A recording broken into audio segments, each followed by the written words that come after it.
Any announcements at all? Other than today is the fifth Sunday, just a reminder, we're going to be going over.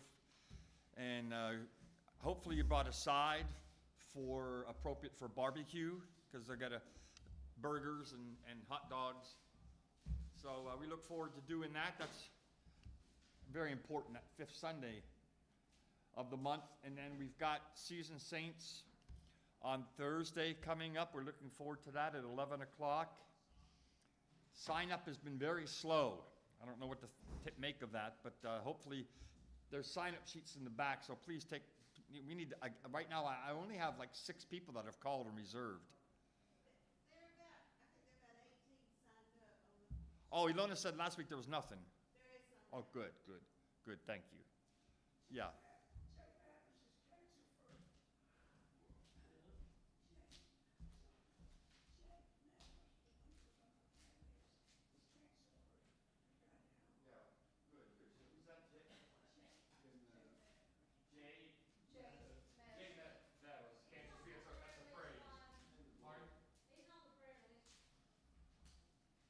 Okay. So, Seasoned Saints on Thursday. Hey, Brooks. Hi, Brooks.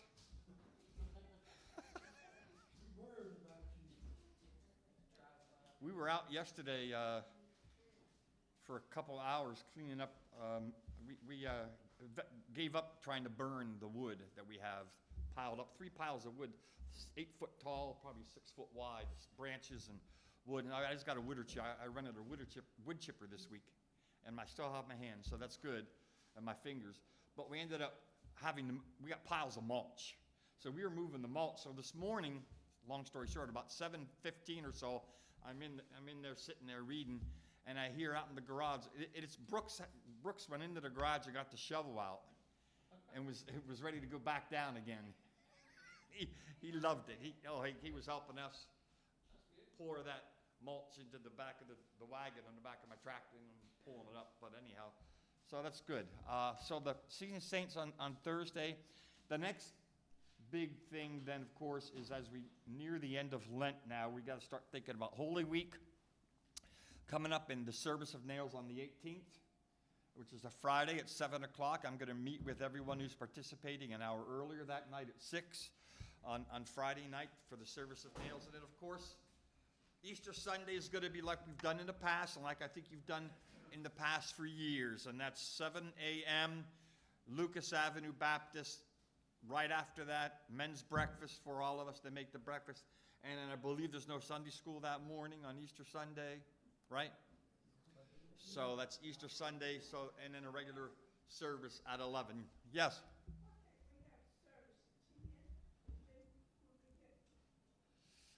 Just because, mainly, I think my initial answer would be mainly because on Easter Sunday you get those C&E Christians, the Christmas and Easter Christians that come out, and they're used to it being at 11. And if we changed it on them, I think we'd hear about it. That's our CEO, Christmas and Easter only. That's all right. At least they come. So good to see you. Have they diagnosed whether they, can I say it out loud for a prayer request? They think that Dorothy had a minor stroke. So continue to pray for Dorothy, of course. Good to see you. Yeah, I'm glad you're here. Pastor, can you add Naima Young to the prayer list? She walked. Yeah, I saw that. Yeah, I saw that. Yeah. Is she the one with the belly? Yeah, okay. That's what I thought. Yeah. Yes. Yes. So yeah, really short. Yeah. Okay, so pray for Nina. And also Michael, or Ricky Michael, was supposed to join the church today. He's in the hospital in Lawrence. So Ricky, he sits in the back there in the back left from where I'm at. He's not going to be here today. He's not going to join today. Obviously, he asked for prayers. He's in Lawrence Hospital. He has Randy Michael, 2 first names. And he is, he just has been passing out, fainting. So pray for Randy. I'll tell you, Ed, please pray for Ed. I got to visit him again on Wednesday. And bottom line is he's got the shakes now, and he dropped his food and his drink, and he was embarrassed. So please pray for Ed. He's in NHC in Mold, in a very nice facility. But continue to pray for Ed and Millie. Millie's just such a saint. There, she is so sweet. Good to see you. Any other prayer requests or praises at this time? Did you add Dorothy to the Dorothy stuff? Yeah. You see her. Any other praises or prayers? Yes, sir. Yeah, my great aunt Eunice Phelps is home.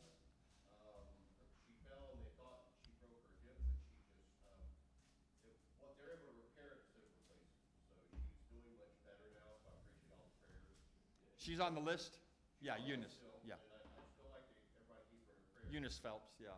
Keep praying. She's doing much better. I believe Charlotte, I heard she has a bad cough, it may be bronchitis, so please pray for Charlotte. Stuff going around, I'll tell you. Let's pray. Oh God, we're thankful for the privilege that we have to gather this beautiful Sunday morning as we journey together on our pilgrimage through Lent towards Palm Sunday, Holy Week, and ultimately celebrating Jesus' victory over death, which gives us hope. We ask you to bless us this morning as we gather together to study your word. Amen. So, we closed last week's class without spending enough time. Again, sometimes I get rushed at the end and I just feel like maybe there was something so important that we didn't really get to discuss much. So last week we closed, one of the things we talked about was the emotion that drove the Sanhedrin to condemn and to recommend Jesus for crucifixion. They didn't have the power to do that, of course. Only the Romans did. But what was that emotion? You remember the emotion it was that we discussed that drove the Sanhedrin? What was it?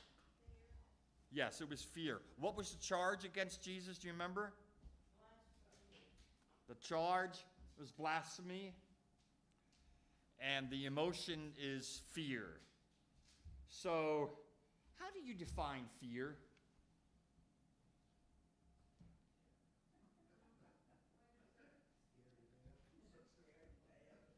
Huh?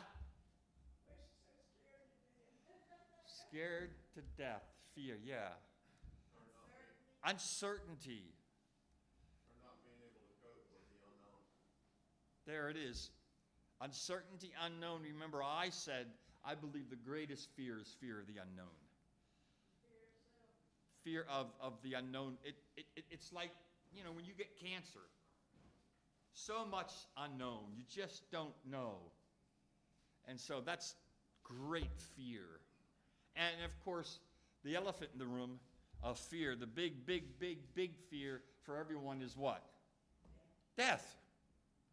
Yeah, I think that's our greatest fear, is fear of the unknown. It's that the big death. And even people that were clinically dead and came back to life and talk about what that was like.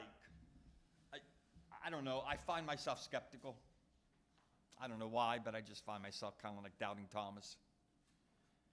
I'm not saying I doubt that what they, but I just kind of, okay, well, they just want to write a book or sell their story to someone. So the greatest fear, yeah. And so turn to page 57. And Hamilton says basically we're all born afraid. And he talks on the bottom of page 57. It's called Fear's Poisonous Work, page 57. And he says under fear's poisonous work, We are all born afraid. Part of that is a mechanism God has given us to protect ourselves. We call it the self-preservation instinct. What do they say today, the psychologists? They say, what do you do, fight or flight? Yeah. That mechanism can be helpful in dangerous situations. There are times when we have to fight, to work, to exert energy in order to save ourselves. And there are also times when we need to run from a situation. Unfortunately, our self-preservation instinct is coupled with our sin instinct. Well, what does he mean by that? There is something in all of us that is broken. We have a propensity to do the wrong thing, to twist what is meant to be good, to misuse and distort it. You know this, and I know it. As we look at the Sanhedrin and their treatment of Jesus, I would ask you to consider the way this story relates to you. Fear performs its poisonous work within all of us. How often are we still motivated by it? In what ways does our fear lead us individually or as a nation to do what is wrong? What is at times unthinkable while justifying our actions as necessary? So I just thought that was helpful. And he suggests that a very helpful, that is he, Hamilton, suggests that a very helpful way to help deal with fear as Christians, he talks about that in the top of page 59. So we just go over to the next page. And he says, the question we must ask in our personal lives and in a public policy as Christians is not, what is the thing that will make me feel most secure, but what is the most loving thing for me to do in the end? We're going to talk about that later. Love ultimately wins out. We'll close by looking at what Hamilton says about that. When we're talking about who Pilate chose, Jesus Barabbas or Jesus Christ. But what is the most loving thing? He said, so what is, we're not supposed to, as a public policy, we're not supposed to think and ask, what is the thing that will make me feel most secure? But what is the most loving thing for me to do? In the end, love conquers in ways that fear and hate and violence simply cannot. And that is what scriptures teach us about the ways of God. And I love this passage from 1 John 4. God is love, and those who abide in love abide in God, and God abides in them. Love has been perfected among us in this, that we may have boldness on the day of judgment, because as he is, so are we in this world. There is no fear. There it is. There is no fear in love. And he's talking about agape love. But perfect love, agape love, casts out fear. That's what John says. We love because he first loved us. Those who say, I love God and hate their brothers and sisters are liars. And those who do not love a brother or sister whom they have seen cannot love God whom they have not seen. I am certain that at least a few of those 71 Sanhedrin members must have questioned whether putting Jesus to death was the right thing to do. Some had to wonder whether this man might not truly be the Messiah. But there is nothing in any of the gospel accounts to indicate that a single one of them, other than Joseph of Arimathea, disagreed when it came to the death sentence they brought from Pilate. That points to another fact of human existence. Resisting those in leadership or in the majority, even when we believe they are doing wrong, is exceedingly difficult. None of us spoke to you last week. What do you think about that? I think some of them did think it was wrong. I can't hear. I think some of them would have thought it was wrong, I think so. and they were just afraid to say it. How do we know that Joseph of Arimathea was one of them who thought that Jesus maybe was the Messiah? How do we know? We don't, but he does. I think we do.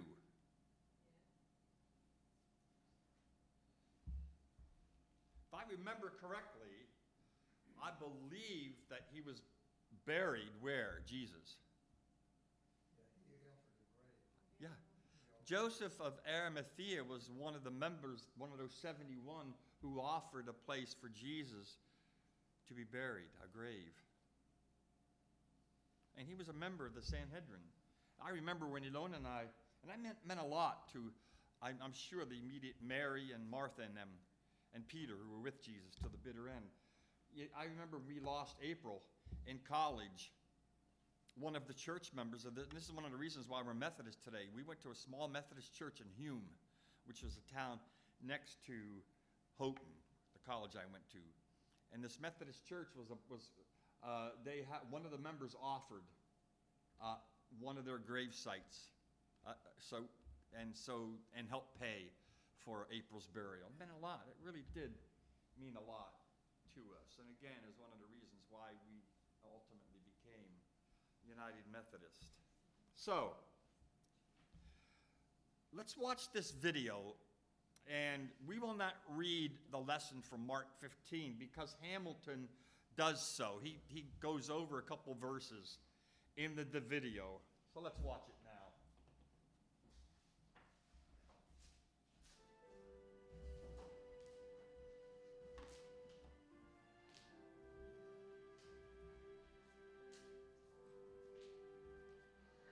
I'm walking down the streets of the old city of Jerusalem, past the bazaars, the sound of church bells pealing, and the call to prayer for Muslims who are gathering on their holy day. But we're remembering the journey that Jesus made after he was sentenced to death by the Sanhedrin, bound hand and foot. He made his way from Caiaphas' palace to the fortress Antonia, where he would be tried by Pontius Pilate. It was a 30-minute walk that day, and there were no crowds. It was very early in the morning. There were no church bells pealing, and it was a very lonely feeling as he walked down these streets. His heart was heavy because he knew what lay in store. What lay ahead was crucifixion.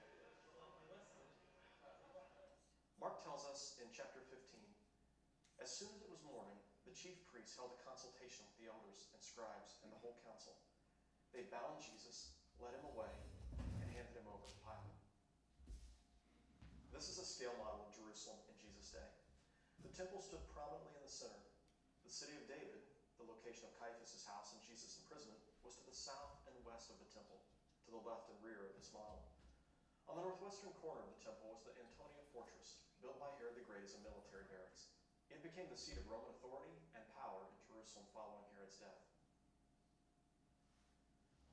As with so many things in Jerusalem, there is some debate as to whether Pilate would have judged Jesus here at the Antonia fortress or at an alternative location. I've chosen in the book to side with the tradition of the church, which locates the first station of the cross here at the Antonia fortress. Now let's consider the stations of the cross for a moment.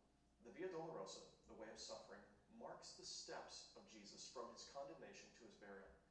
It's thought that from very early in the Christian faith, believers would come and walk this short journey in order to have walked in the footsteps of Jesus as he's facing his passion.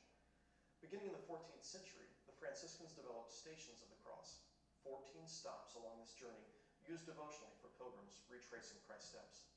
In Jerusalem, the stations are clearly marked on the walls of the old city, usually with a small chapel for those who are making the journey. Devotional guides are available from street vendors. Protestants note that there are several stations of the cross that don't correspond with the events that we know from the Gospels, but instead come from the traditions of the church. During Lent, priests daily lead pilgrims on the Via Dolorosa, and throughout the year, on Fridays, there'll be a priest who will carry a cross along the way of suffering.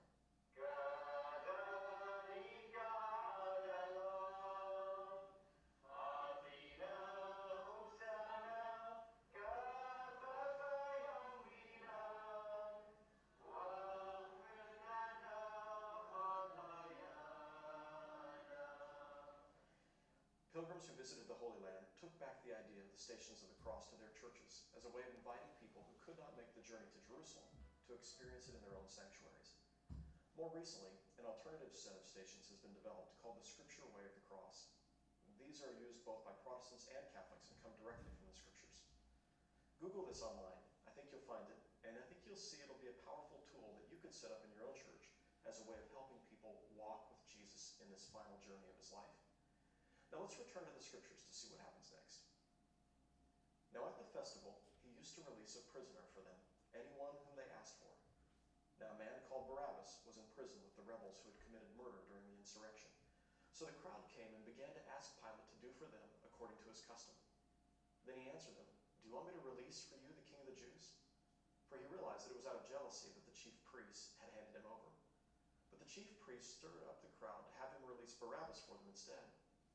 Pilate spoke to them again. Then what do you wish me to do with the man you call the King of the Jews? They shouted back, crucify him. Pilate asked them, why? What evil has he done? But they shouted all the more, crucify him. So Pilate, wishing to satisfy the crowd, released Barabbas for them. And after flogging Jesus, he handed him over to be crucified. Let's consider Barabbas for a moment. He is in prison for committing murder during an insurrection. He sought to stir up the people against Rome, and it's possible that he himself was a would-be Messiah, or he was following somebody who hoped to be the Messiah. Remember, the word Messiah meant, for the average person, king. It literally means anointed one, and to be anointed was to be set apart by God and as God's chosen leader of the people. The people living under Roman rule were hoping for a new Messiah, a new king that God would send to overthrow the Romans and lead his people. 190 years before this scene, the Jewish homeland was occupied by the Seleucids, and a man named Simon Maccabee and his family led the Jews in revolt, overthrowing the Seleucids and restoring freedom to the Jewish people. Our Jewish friends celebrate this in the festival of Hanukkah. And when Simon came to Jerusalem, the people greeted him with the waving of palm branches and the shouts of Hosanna, just as they had done a few days earlier for Jesus. But Jesus didn't call for the overthrow of the Romans. He called for the overthrow of the Sanhedrin. If not their overthrow, he certainly challenged their authority. He called the people to love their enemies, to turn the other cheek when the Romans struck them, and he called them to a kingdom that began with a heart dedicated to God. Barabbas, on the other hand, was leading a real rebellion. He had murdered people in pursuit of his goal of overthrowing the Romans. So the people had a real choice here. They're choosing between a man who had called them to defeat their enemies by the power of love, and a man whose motto might be best described as might makes right. It's interesting that both men, according to Matthew, were named Jesus. There was Jesus of Nazareth and Jesus Barabbas. Matthew heightens the tension here by telling us that their names were Jesus. And you'll remember that the name Jesus means Savior. So Barabbas, Savior. Jesus of Nazareth, Savior. Jesus of Nazareth would save us from our existential lostness. He would save us from sin and despair and separation from God and ultimately death. Barabbas would save the people from the Romans. Now the crowd was given a choice that day. Jesus of Nazareth and his call to love, or Jesus Barabbas and his call to take up arms. On that day, as has happened throughout much of human history, the crowd chose the one who was willing to fight. When in Jerusalem, across from where the Antonia fortress once stood, there's a convent called the Ecce Homo convent. Pilgrims are taken down the stairs to an area of large flagstones that served as a gathering place in Roman times. And it's here that they're invited to remember the crowd standing on the pavement with the choice of Jesus of Nazareth or Jesus Barabbas. The place where I'm sitting now is the Lithostrotos. It is a 1st century roadway that is underneath the Sisters of Zion convent, the Ecce Homo Sisters of Zion convent. It's thought to be a street that ran through the Antonia fortress or adjacent to it. You can see the striations in the road which allowed the water to run off when there were storms that allowed people to keep their footing, and the horses as well. But what we remember here was something that's recorded in John's Gospel, chapter 19. Hear these words. Pilate brought Jesus out and sat down on the judge's seat at a place known as the stone pavement, which in Aramaic is Gabbatha. Here is your king, Pilate said to the Jews. But they shouted, take him away, crucify him. While these stones may have been positioned here by Hadrian after the time of Christ, it's easy to imagine Jesus of Nazareth standing before a crowd on this stone pavement, and Pilate asking the question, which do you choose, Barabbas or Jesus? And you can almost hear the crowd shouting, give us Barabbas. And when Pilate asked them, what shall I do with Jesus of Nazareth? It's not difficult to imagine the sound echoing off these stones. Crucify him. Crucify him. Following their cries for his crucifixion, we read one of the most tragic lines in the entire gospel. Though he had the power and even the inclination to save Jesus, Mark tells us Pilate, wishing to satisfy the crowd, released Barabbas for them, and after flogging Jesus, he handed him over to be crucified. I can so easily see and imagine being part of the crowd in this story, calling for his crucifixion. I can imagine myself as Pilate going along with the crowd. I can see myself as Barabbas walking away free as Jesus is led off to be crucified. I wonder, where do you see yourself in this story?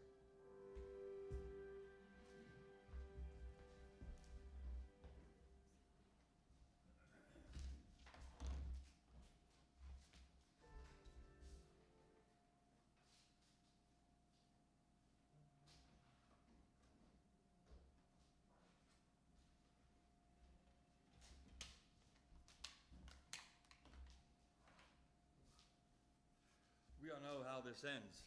It doesn't get any better for Jesus. What do you think about what you've seen just now? Any thoughts, questions? Yeah. Go back to the previous movie.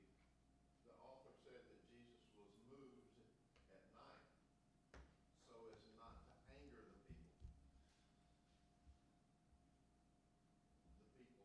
The same people that yelled, "Crucify him"? Yeah, we're going to get into that Or was there a group of people a little later. that weren't there? Perhaps a greater number of people that were family and friends of the Sanhedrin Or maybe members of the Sanhedrin themselves. and members of the Sanhedrin themselves. Was there quite a large group of bias? They didn't want to have a ruckus started, so they snuck him away at night. So people would follow and create a riot. So where were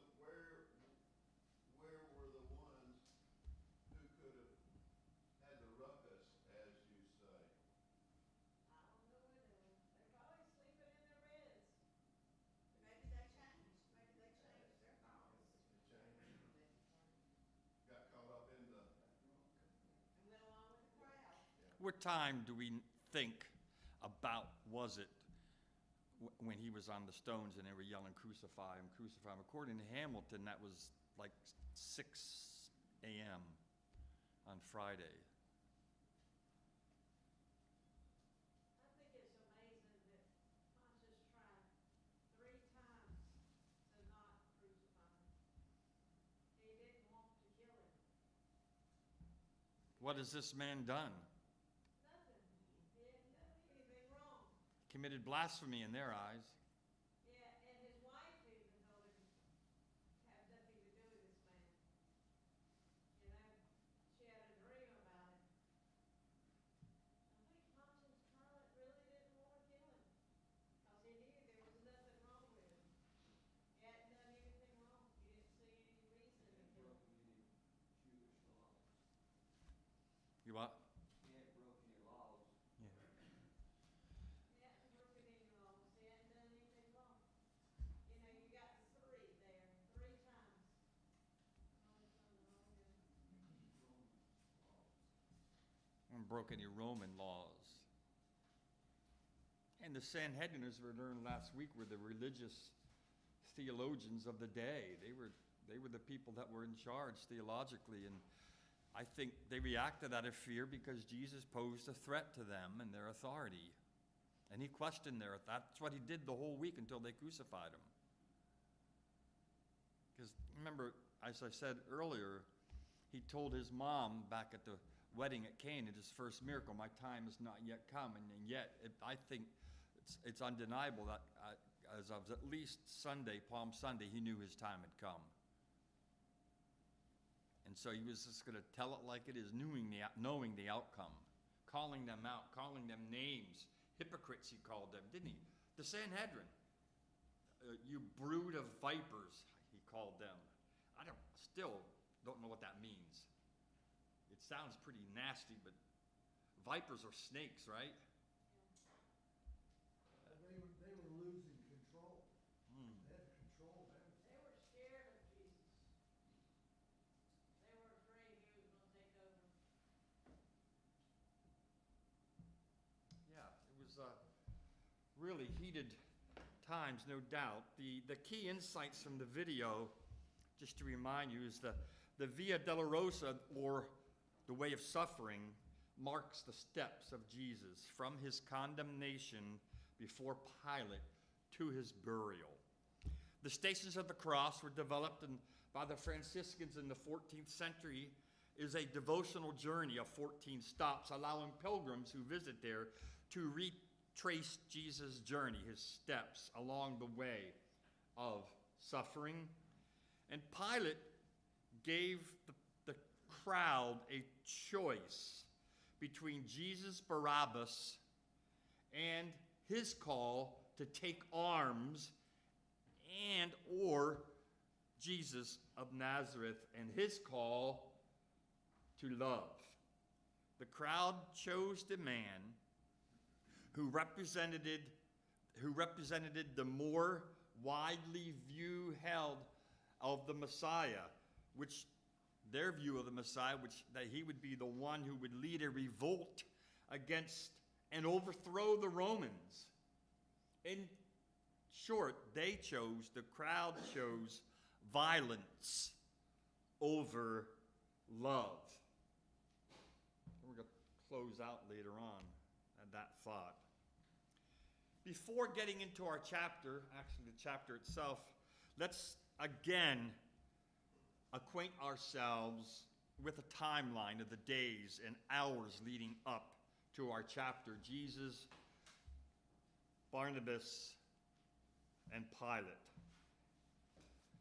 On Holy Sunday, on that Sunday of Holy Week, Jesus sent 2 disciples, you may remember, to fetch a colt for him to ride to Jerusalem, which he did as the crowd waved palm branches in the air and shouted, "Hosanna, blessed is he who comes in the name of the Lord." And Hamilton tells us, and the Bible tells us, the next couple days, probably Monday right through Thursday even, Jesus daily made his way to the temple.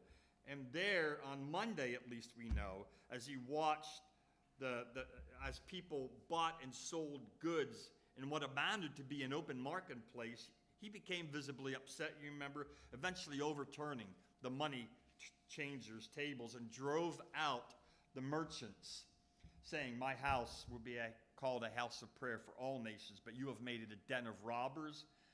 This further infuriated, if you remember, the religious leaders, the Sanhedrin. Then on Thursday evening, so now we're at Thursday evening, he gathers his disciples in an upper room and celebrated the Passover, which probably lasted, if you remember, from about 7 till midnight, at which time he went to the Garden of Gethsemane, the wine press, and was eventually betrayed by Jesus.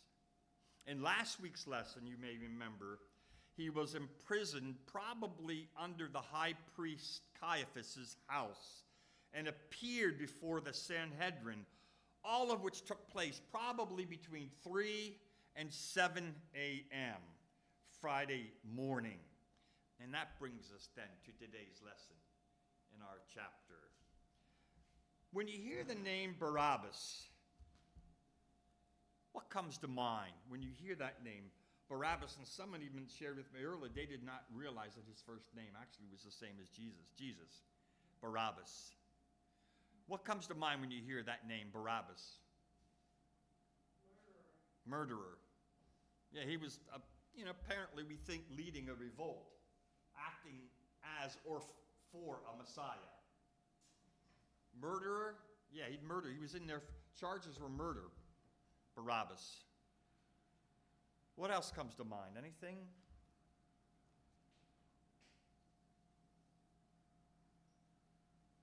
Anything that jumps out and grabs you from the chapters that we read, from the verses we read, from the chapters, but from the verses we read?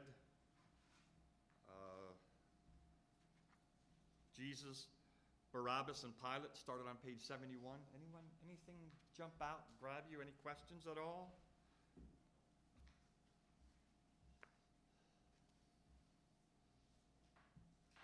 So one thing that jumped out at me that caused me to go, was the fact that Hamilton points out that when Jesus was before the Sanhedrin and he was being interrogated by the Sanhedrin, he remains, I believe, in my words, somewhat surprisingly quiet. He was quiet. Any thoughts? Why? And not just in front of the Sanhedrin. When he was in front of Pilate, he was quiet, except when he was asked a question. Why do you think he was quiet? He was so... Jesus was quiet.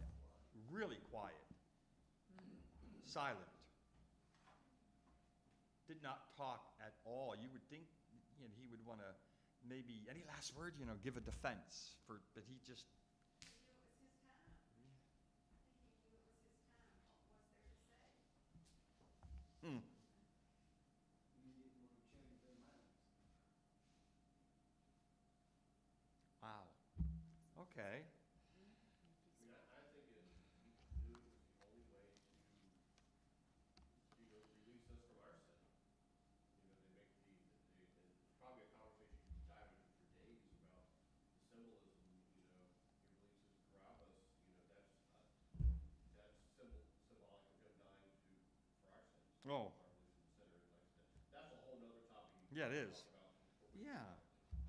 But that really, that struck me, and then, relating it back to Martin Luther King and Malcolm X. Yeah, he did talk about Martin Yeah, Luther so King Jr. and Malcolm this- X in the book. This chapter to me was really deep that you could talk about for weeks, but I think it was because he knew that the only way for him to die for our sins was to release Barabbas. The way it had to be done. So page 73 at the bottom, Hamilton gives some insights.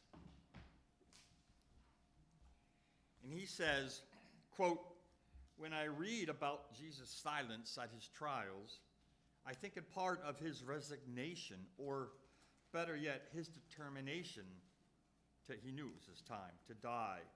He was not about to defend himself. He was not trying to get out of the death penalty. Jesus went to Jerusalem, anticipating his execution, believing it was all part of God's larger plan for salvation for us." In my mind, the next page, it is indisputable that Jesus knew what was going to happen. He had prayed, "Father, remove this cup from me, yet not what I want, but what you want." He accepted his fate and then fell silent. I believe that as he stood before Sanhedrin and Pilate, Jesus may well have had in mind Isaiah 53. And we know that passage about the suffering servant. And he skipped down, "Oh, we like sheep have gone astray, we have turned to our way, and the Lord has laid upon him the iniquity of us all. He was oppressed, he was afflicted, yet he did not open his mouth." Now this is written thousands of years before by Isaiah the prophet. "Like a lamb that is led to the slaughter, and like a sheep that before its shearers is silent, so did he not open his mouth." Wow. Powerful, powerful words indeed. Well, Jesus gave his life for our spiritual, eternal life, but Barabbas is the only person that he actually gave his life for his physical life on earth. And Hamilton points that out. It's a human thing to do. Because he said, "No greater love." And so he was, exemplifying that fact by not speaking up for himself. Yeah. Wow. Yeah, this is powerful stuff. I asked earlier, when you hear the word Barabbas, what comes to mind? Hamilton gave great insight, I think, on the bottom of page 82 to 83 about Barabbas. And he talks about the legacy of Jesus and Barabbas at the bottom of page 82. Pilate stood before the early crowd offering them a choice. They would be permitted to request the release of one would-be Messiah while condemning the other to death. Matthew tells us Barabbas' name is actually Jesus Barabbas. The name Barabbas, son of the Father, and the name Jesus means Savior. So Matthew makes it clear that the crowd was given a choice between two messianic figures. If you picture yourself as part of the crowd, which one do you pick? One who is going to lead by force, throw out the Romans, reclaim your tax money, your wealth and prosperity, and restore the strength of the Jewish kingdom? The other's leadership involves loving these same oppressors, serving them as they dwell among you, doubling the service they demand of you. Whom do you wish to see freed? Whom do you wish to see destroyed? When we see the choice in that way, it's not so difficult to understand the crowd's choice of Barabbas over Jesus. They chose the path of physical strength, military might, and lower taxes over the path of peace through sacrificial love. Wow. Any thoughts on that? It's hard for me to put myself into that crowd because I could, and it scares me to think that I probably might have gone with the crowd, which is what many of us do. And talk about peer pressure. Talk about, what I called last week, I think it was group think. We just all fall into this dynamic of group think. When one person says it in a meeting, it tends to fly. Not many people, and regardless of what they're thinking, step up and say, wait a minute, because it takes courage. And it would have, go ahead. That's what's so nice about our political system, that we don't go out and just raise our hands to vote. We get to vote in quiet, peaceful, individual, in secret. So when the vote's over, the majority rules. It's not ruled by mob. Yeah, well, that's why, like, even using that model, when we took a vote here whether to leave the denomination or not, I didn't ask for a show of hands. No, we wrote it down on an index card and passed it in, and then the votes were tallied. Same principle. Wouldn't ask people to say, whoa, let's go ahead and leave. Later, Hamilton stresses Mark 15:15, and he calls them, I forget exactly what he called them, some I don't know whether he used the word sobering, but some really powerful sobering verse in the Bible. In Mark 15:15, where we read that Pilate seeking to satisfy the crowd. That's what the words that Hamilton points out is really powerful. Barabbas seeking, quote, to satisfy the crowd, end quote, chose to release Barabbas and send Jesus to be crucified. Let's begin reading about this at the bottom of page 86. Yeah, we got to stop, darn it. Let's pick up there next week. Okay, we'll pick up at the bottom of page 86, talking about, we're going to talk about how love ultimately was victorious over hate. Despite the fact that until the end, Pilate had the authority and inclination to set Jesus free. After all his hesitation, after all his resistance to the idea of crucify Jesus, though we come to one of the saddest lines in the account of Jesus' passion. So Pilate, wishing to satisfy the crowd, released Barabbas for them. And after flogging him, he handed him over to be crucified. Wow, and he talks on top of page 87. So we'll pick up there next Sunday. Yes, sir. Well, it's interesting. I might go into this later, but I love history, read everything. There are some historians who say eventually Pilate was recalled to Rome and accused of oppression, specifically execution without fair trial.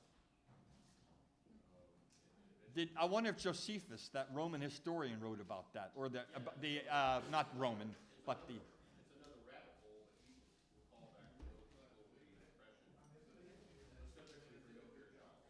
Wow. Maybe you could pursue that a little more before next Sunday if you're going to be here, and read it. Yeah, I